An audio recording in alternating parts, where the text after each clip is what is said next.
Minister. Okay, here we go. Waiting on notification. And boom.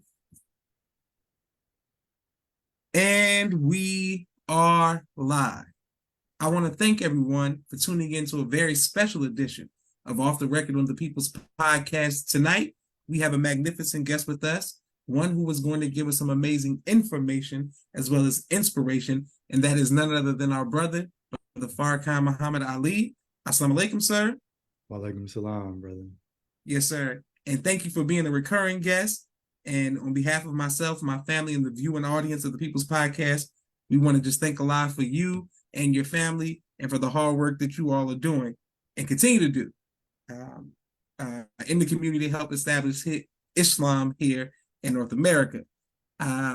Today is a very tough one for you and I both, but we're gonna ask Allah to help us push through with the serious subject, dealing with our brother Joshua Farrakhan, and just celebrating his life. I want to thank you for allowing us to have this conversation.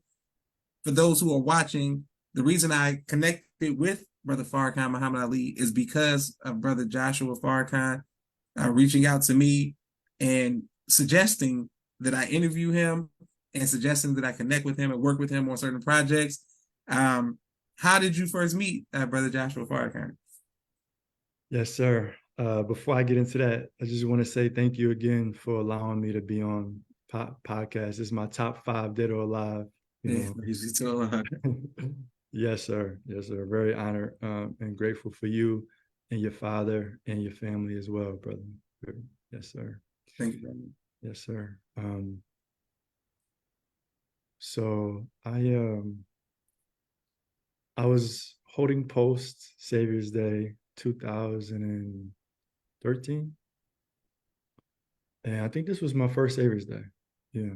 2014, excuse me. This is my first Savior's Day. So I'm holding post and I won't get into too many specifics because it's a post assignment at Savior's Day. So, but long story short, I ended up holding a very long post and I ended up um, uh, on a post assignment where he had walked past me at like 3 a.m. And I had been on post for a long time. So at this point, I'm like, I'm there, I'm attentive, I'm ready, but I see him, he slows down, he looks. So I give him the greetings and I say, hey, is it possible I could meet your father? And he says, he looks at me, he says, let me think about it. I'll be right back. He comes back 10 minutes later. He says, come back here at 8 a.m. I said, okay, sure. And then I stayed in the hotel. I got off post at like, I don't know, 4 or something like that. And I went downstairs and I didn't even have a room at the hotel. And I just met some brother who just happened to be walking by. I was like, hey, brother, I might be meeting the minister in a few hours. Can I get a few hours of sleep in your room? And he's like, sure, no problem. He brought me to his room and I slept for a few hours. And then at like 7:30, I ran back upstairs um, and then we talked for a minute. He just brought me right in to the hotel room and met and introduced me and I was able to speak with the minister and we exchanged information, took some pictures, that kind of stuff, and minister, I was just extremely blessed. But that was just the heart that Brother Joshua had. He was just always looking out for the people, like whoever it is. He did, it could be anybody, any brother or sister. He's just like his father. He just looks into your heart and he's like, all right, I'm going to treat you or reward you based off the best part of you. Because there's good in all of us, right? That's right. It's just, what are you going to focus on? And Josh always focused on the positive. Beautiful. Go ahead, brother. Brother Farrakhan. Excellent. Some people showing you love right now. My sister Miriam says assalamu alaikum. Brother Daniel E. Sister Naima says assalamu alaikum.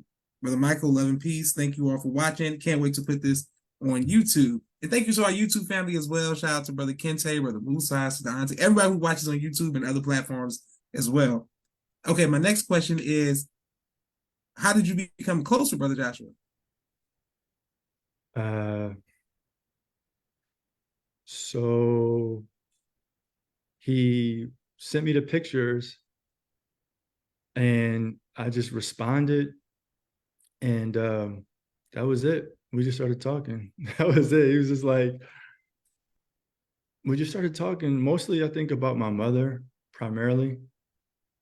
He was pretty fascinated with some of my background, and how I was just striving to live up, to the expectations that we have as children of freedom fighters, and he's just respect, man, just mutual respect, because we go hard, Josh, you know what I Yes, mean? sir. Yes, sir.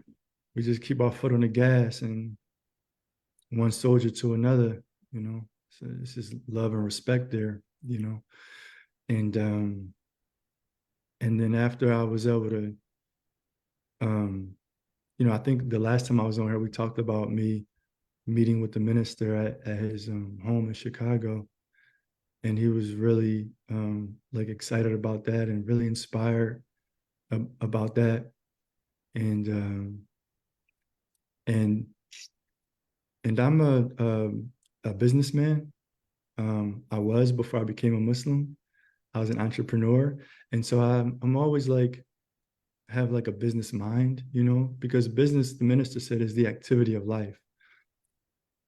And I never could get into like a capitalistic mindset because my mom, she just didn't raise me like that. She said that this whole world is evil and wicked and oppressive, and imitating it is almost like being a part of it, is just as bad as being one of them, So I wanted to become a Muslim first before I did business again.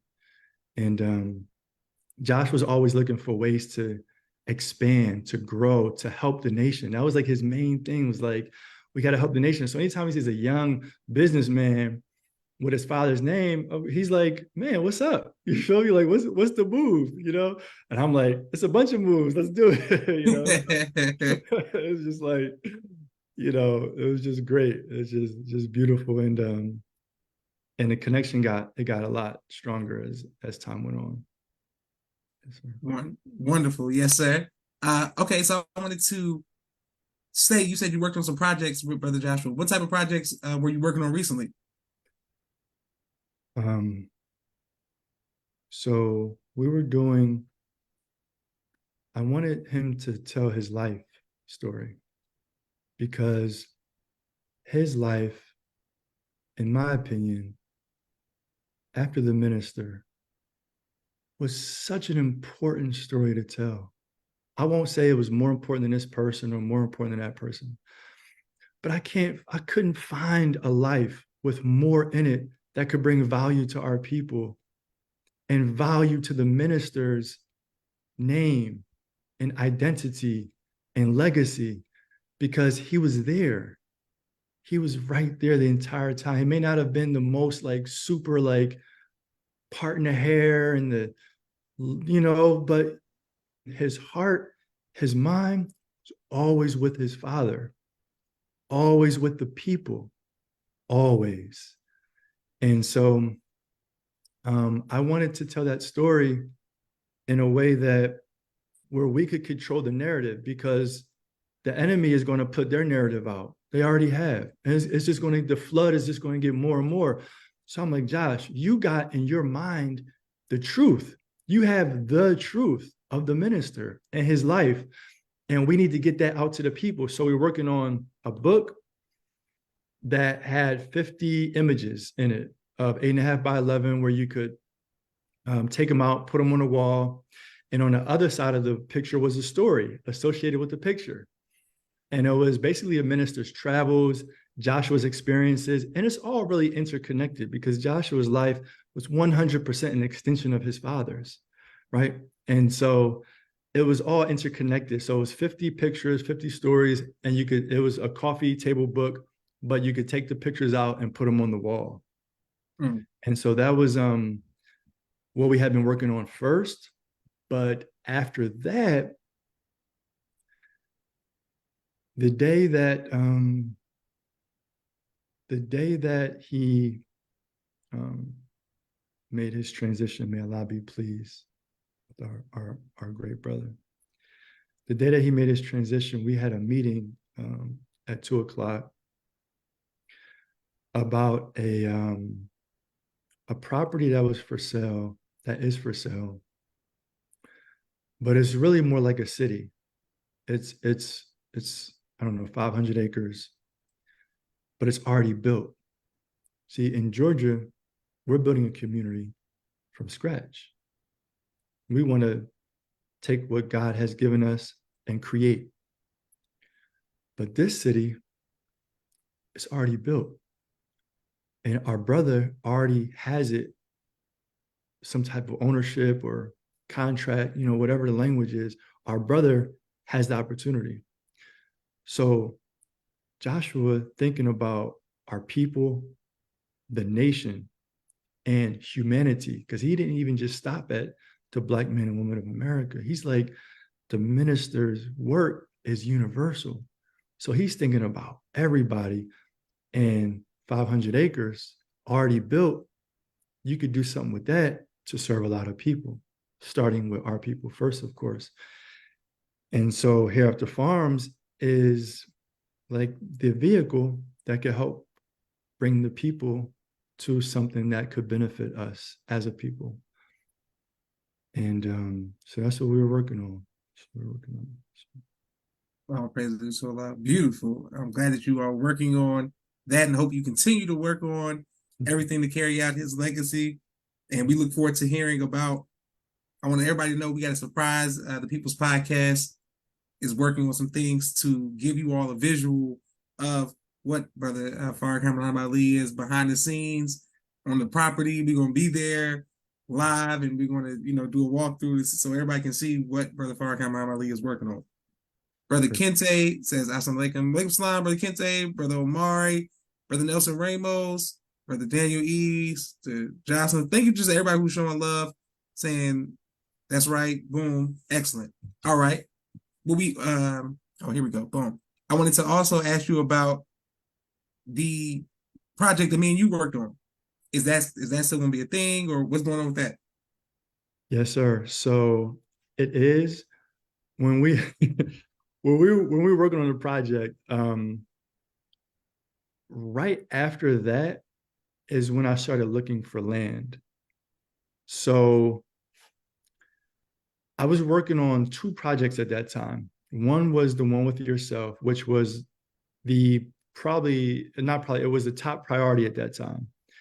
The brother that I was working with, Brother Eli, and myself, we really plan on putting that out still, but it's my fault because the land just took over everything and became so like consuming. But now Allah has blessed me so much to have good people around me, and they're helping, and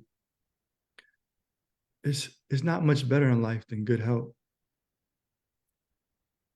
It's really not. Good help could really make you, or it could break you if you don't have the right help. Just like, the right wife, which is why you look so happy and peaceful all the time. You look so peaceful and happy. That brother either got him a good wife or he ain't married yet, because those relationships are the most important thing in your life, whether it's personal or business. Is really all the same.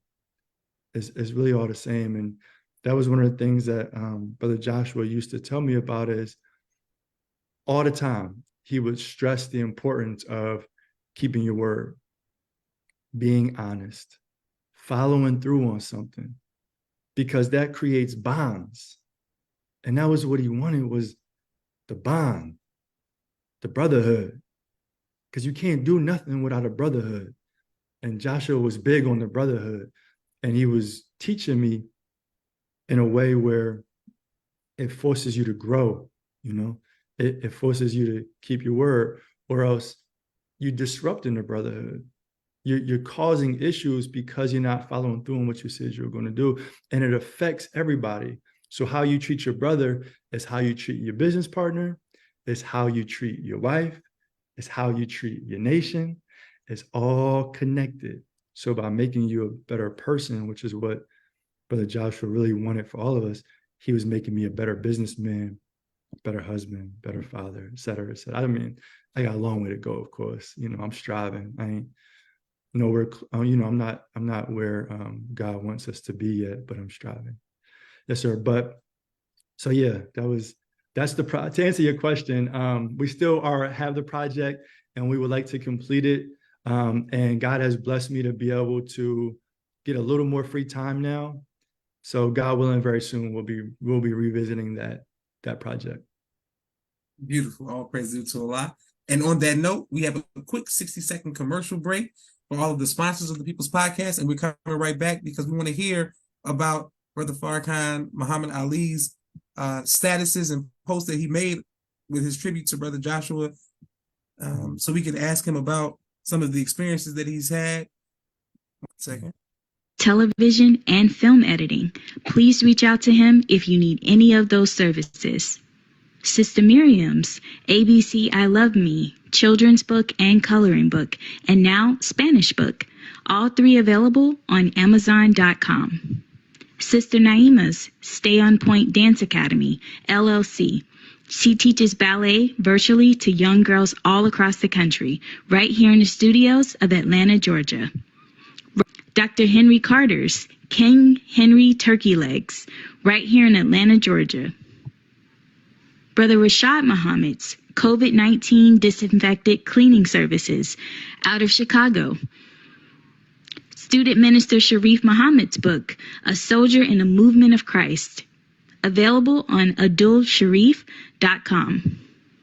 And lastly, Brother Joshua Muhammad's book, Cleopatra, as well as No Father, No Excuse, both available on Amazon, as well as Sister Sherry Muhammad, 1 second, with Asiatic Minds.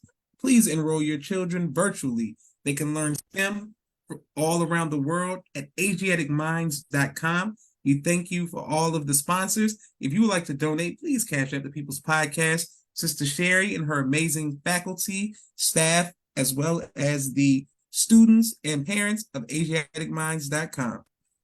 Thank you all. Please cash out the People's Podcast. All right, Brother Farrakhan Muhammad Ali. The next question that we have for you is, on one of the posts you made was about a vision and or dream you had dealing with Brother Joshua Farrakhan. Can you let us know about that? Yes, sir. So I was trying to process everything, right? And that night was interesting too, is I know it's a little off subject, but when Brother Lewis Jr. passed, I had a very interesting kind of dream or experience the night after that, where he kind of was in my bedroom, and we were just sitting on opposite sides, and he was like, "Where's your book?" And I was like, "How are you here? Like, I thought you transitioned, you know, how are you here?" And I was like, "What book?" He's like, "The book." And I'm like, "Okay, I'm gonna go look for it." I'm looking. I have a lot of books, Brother Joshua. Like it goes down in my house, right? So I'm looking all over for the book, and I'm like asking him with my mind, what book is he talking about? Because there's like hundreds of books just in that room, bookshelves along the wall. And in my mind, he's like, "Look down. It has my father's name on it." So I look down and I pull out a book, and it's called Defending Farrakhan. And I'm like, "This is the book." It wasn't the one that Brother Dimitri wrote, which is amazing, by the way. I love the brother and his book and his presentation. It was something different. But it was a book that I was supposed to have some type of interaction with, like deep inside of me. Like that was something that I was going to have to internalize, was defending his father at some point, and as I held the book, I didn't even have to open. I just instinctively like knew what was in it. And I turned to him, and then he said, "You got it." And he went away. And that was it. That was the last time that I had experience with him, and the first time. So Brother Joshua, may Allah be pleased with them both.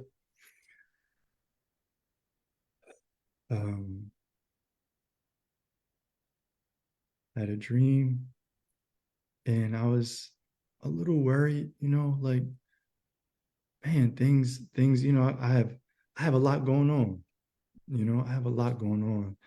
And so sometimes you get caught up in those thoughts, and he was sort of like a guide, a friend, a lot more than that, even, And so he said, I'll just get to the point. He said, I called him, and I grabbed my phone, and I said, man, I need to talk to him. Like, I just need to talk. I grabbed my phone, and I found a number. I forget what the number said. I think it was like FOI brother or something like that. I can't remember right now, but I dialed and I said, Allah, let him answer the phone. And then he answered, right? And started talking. And he said, there's nothing to worry about. Nothing. He said, everything is going to work out perfectly. He said, everything's going to be fine. You know how he talks. Everything's going to be fine. Like, don't trip. And he said that I'll help you from where I am.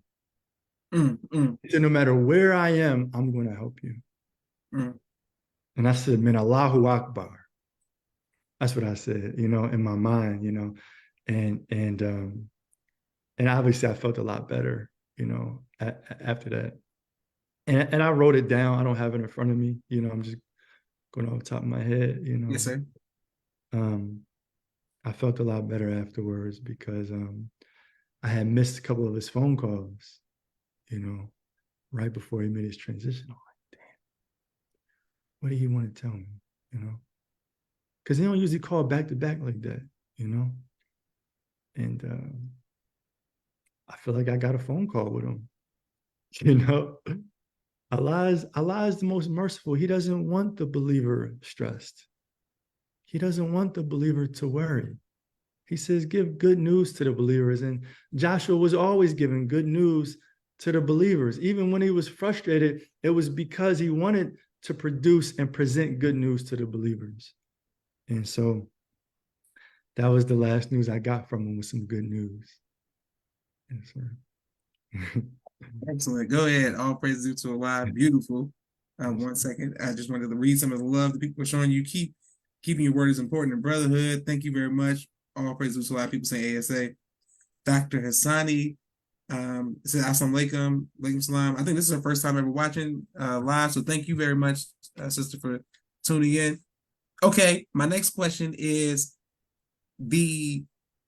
speaking of Dr. Hassani, how you all connected and the introduction or the origin of Project Separation. Yes, sir. So I was in Saudi Arabia in 2017. And I was in Mecca. I was performing Umrah during the holy month of Ramadan. And I had performed Umrah, and I got really ill, and I was kind of sick and under the weather. And I didn't really get anything out of it. I did the pilgrimage, I performed the ritual, I came back to my hotel, and I was like, man, this can't be it. I was fasting, I was reading Quran, I was praying, but it was like, this isn't it. What I came here for has not been accomplished, right? And so I got really sick, but it's so weird. What I found is that when you get sick, it's almost like in that state of weakness and humility, you grow closer to the divine, right? It's something about that you look for something, you look for strength. And as a believer, when you look for strength, you find Allah because he's the source of strength. And so you find him inside of you, right? And so I'm in Mecca and I'm sick. I'm in a bed. I'm like coughing. I'm like, man, this can't be life. I know I ain't come out here for this. But I'm like, let me perform Umrah one more time. Let me just do it because I feel like Allah wants to give me something. Because I don't fast and pray and read Quran all year long. That's not, I do it a little, I do it here and there, okay? Probably more than the average person. But you won't just find me fast, certainly not fasting, but certainly not. But you won't just find me randomly all the time, like reading the Quran and praying and fasting. That's just not my like not my thing, you know, like from a habitual perspective, you know. But at this time, that's the mindset that I'm in because it's Ramadan. I have a high respect for Ramadan because of our teacher. He instilled that in me, right? And so I said, I'm just going to do it one more time. I'm in this state of mind that I'm rarely going to ever be in. Let me try to take advantage and see what Allah wants me to do. So I perform, you know, the cleansing rituals and I put on, I think it's called the Ikrama, I believe, correct me if I'm wrong. And then I walk to the Kaaba, Masjid al-Haram. And so I'm performing, you know, I'm going 7 times around. And I have this little mini Maulana Muhammad Ali Holy Quran I bought from the Final Call. Shout out to the Final Call. I'm going around 7 times. And I'm asking Allah, what could I do, you know, to be a better servant? I don't want to live a life unfulfilled. I want to help, you know, I want to help you. I want to help our people. I want to change our condition. And Allah says, pray to me and I will answer you. He says that. And so the thought came to me as I'm going around, right in the middle, the thought came just separation, right? Separation, separation, separation. And then it was like warn, like a warning almost. Like for me, like I was being warned, you know, like not to go think I'm like righteous and say, you know, God said do this, but you and everyone else needs to be, whether it's reminded, something has to give where you're conscious of the fact that this is the time to separate. And I want you to do what is in your heart in regards to this. So when I was 6 years old, someone asked me what I wanted to do when I grew up. Please don't judge me right now. I know this is going to be on the internet forever, right? But I said that I wanted to get an island and I wanted all the Black people to go to the island so that we could be remade, because my mom raised me in the worst kind of ghetto you could ever be raised in. So it's, we crack babies, rape, children having sex, heroin, abuse, right? All of that. Worse, this is in the 80s, right? And she did it intentionally. So shout out to my mom because she knew what she was doing, right? And when I asked her, why would you raise me in such a horrible environment and put me through that intentionally? She said, because I wanted you to be able to relate to your people when you grew up so that you could serve them. I said, damn, what kind of woman is this, man? What kind of, and I'm over here complaining about this little thing and that little thing. And she gave it all. She gave it all. You know what I mean? Like, come on, man. for our Father, to help. So, okay. So anyway, and when I first joined the nation, the minister did a Holy Day of Atonement in Philadelphia. I went out there and he puts up a picture of a cow.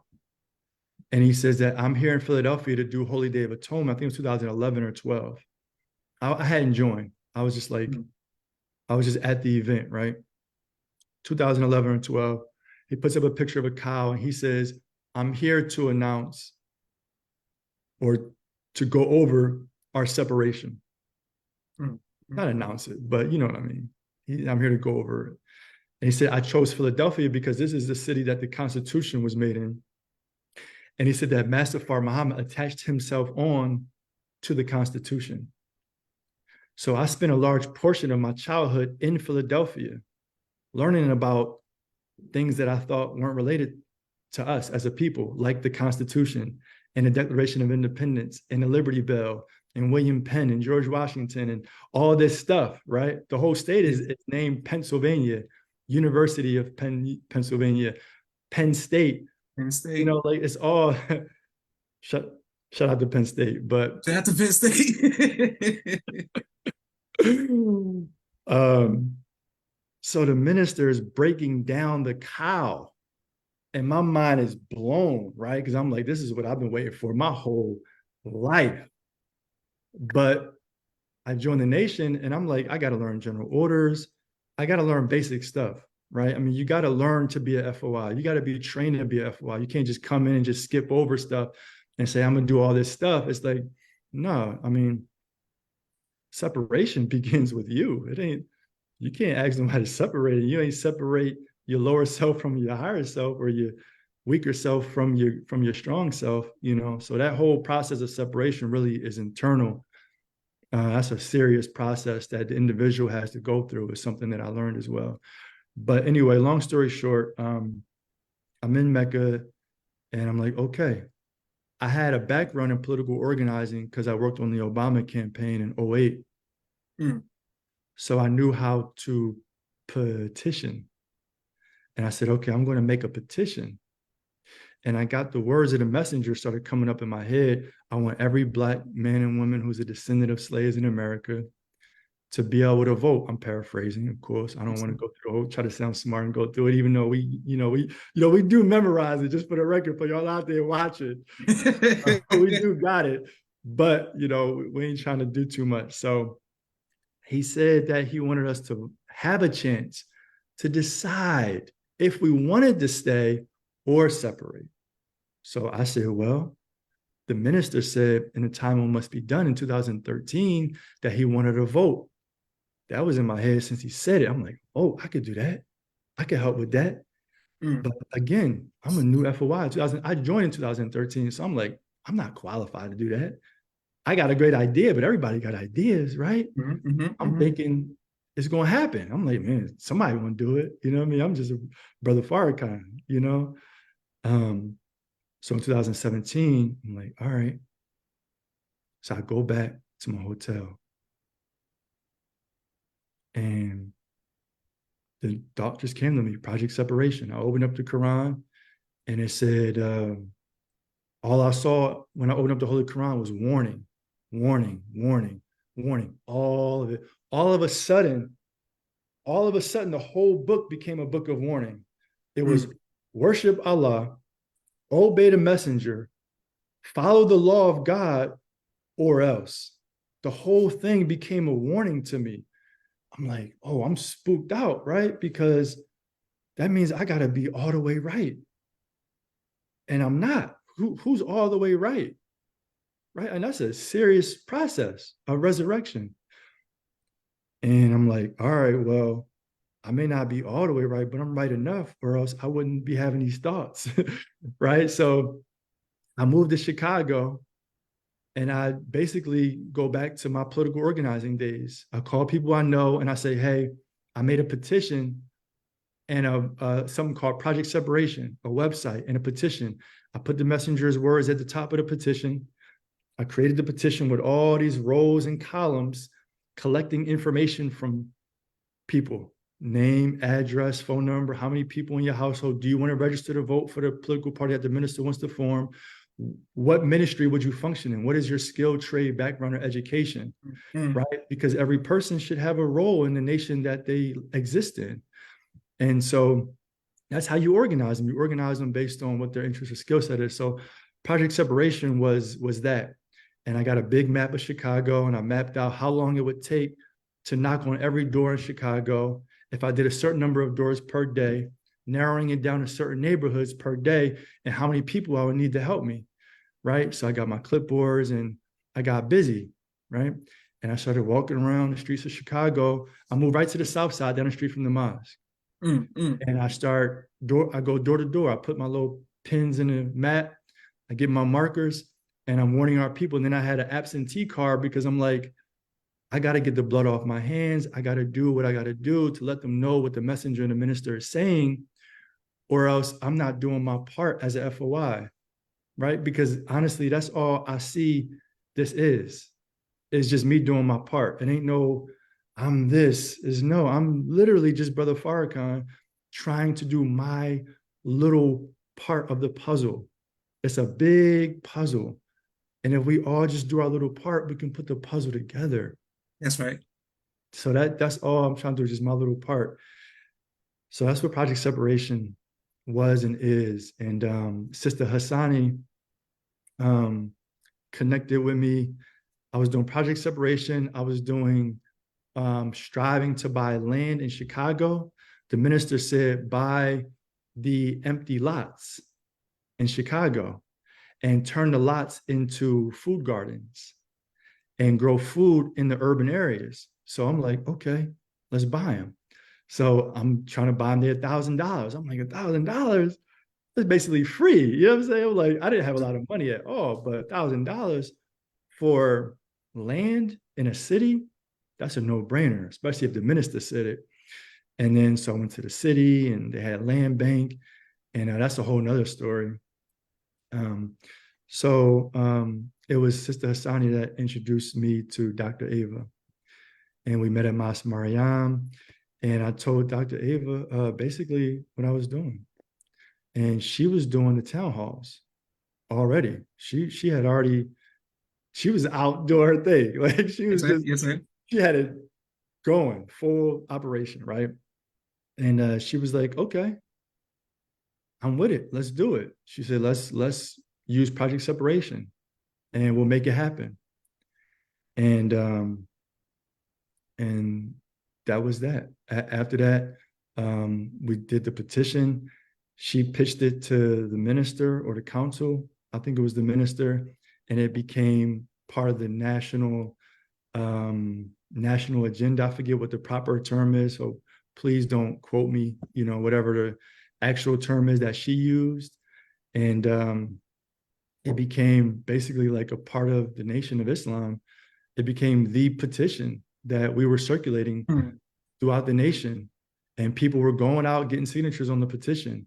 And Dr. Ava allowed me to come with her on the town halls, and I would present Project Separation. I would have people sign the petition.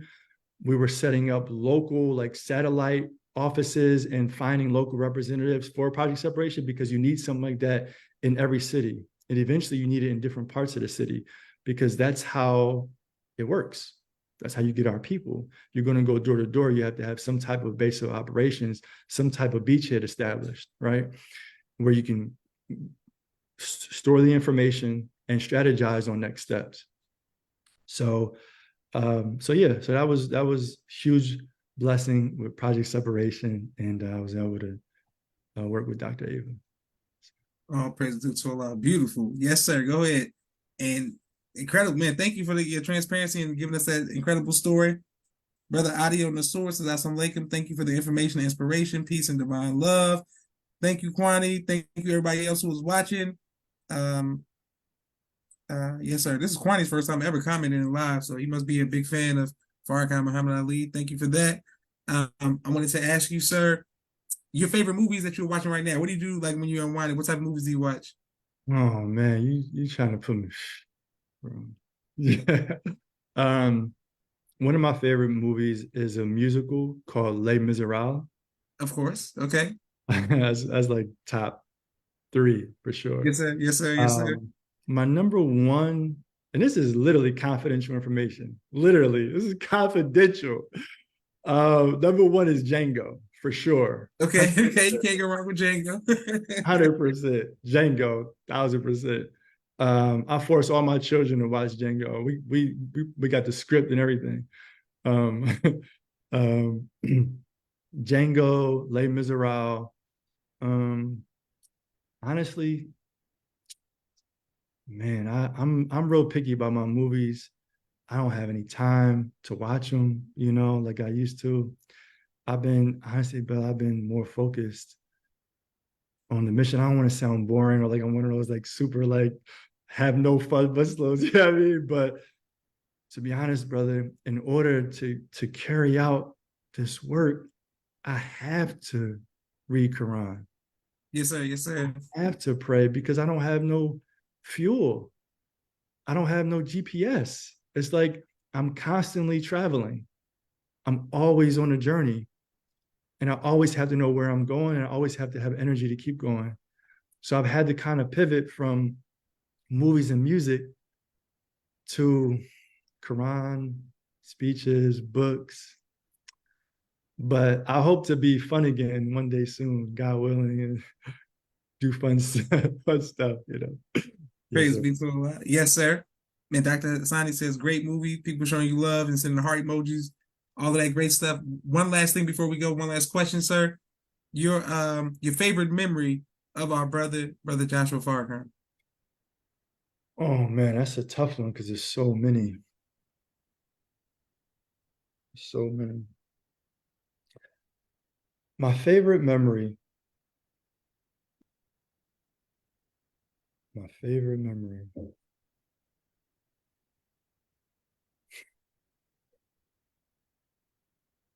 I'm trying not to get, emotional. Mm. But my favorite memory was him telling me how one day he felt like he made his father proud. And that was his greatest desire, was was to please his father. He loved the people, and he wanted for the people what he wanted for himself. He wanted the people to be able to meet his father because he wanted to meet his father. He wanted the people to be able to help his father because he wanted to help his father. He wanted the people to love his father because he loved his father. And so he was the most beautiful example of a son that a man could ever ask for. He represented his father so beautifully with his heart and his mind and his words. And that's the memory. It's just him. He's the greatest memory. Go ahead, Farrakhan. Go ahead, teach it. Yes, sir. Excellent response. And on that positive note, I want to thank everyone for watching. And thank you again, sir, for taking time out of your busy schedule to come on the People's Podcast. This is Joshua Leonard Muhammad signing off for the People's Podcast. Assalamu alaikum, sir. Walaikum salam, my brother. Thank you all for watching. Thank you for having me. Yes, sir.